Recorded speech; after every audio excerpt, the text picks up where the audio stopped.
Здравейте, скъпи сънародници, здравейте, скъпи съграждани, здравейте, гласоподаватели на 23-ти многомандатен избирателен район.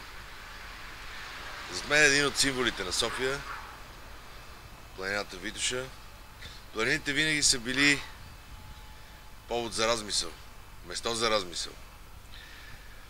Точно преди деня на размисъл искам всички ние да се замислиме, тъй като отново предстои да бъдем вкарани в една огромна клопка.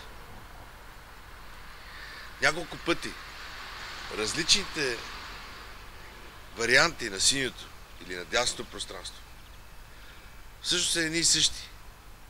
Всичките те бяха министри на Бойко Борисов.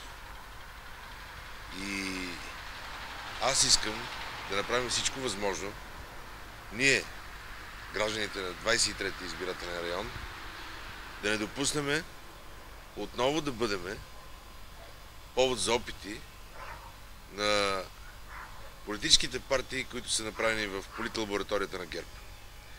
Искам да направим всичко възможно да спасиме нашите деца, да спасиме нашите близки, да спасиме тези хора, които обичаме и да направим така, че те да живеят по-добре, а не по начина, по който те живяха до момента.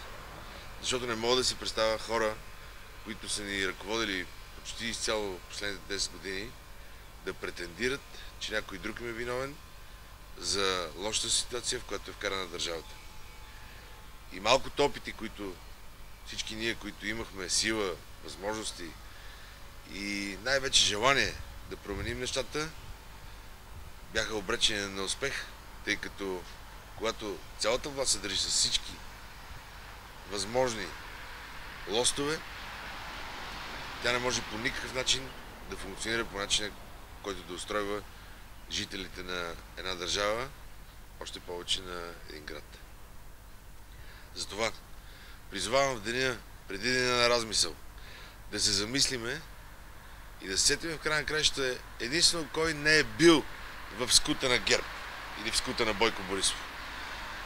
Знам, че много от вас отново ще реагират първично, но ги моля да се замислят, независимо от това какво ще кажат за мен, да се замислят, защото единствената партия, която не е била в краката на ГЕРБ, това е ДПС. Затова много ви моля, бъдете разумни. В името на вас, на нас, на всички, които обичате, гласувайте с номер 9 в интегралната бюлетина. А пък аз ви пожелавам приятен ден.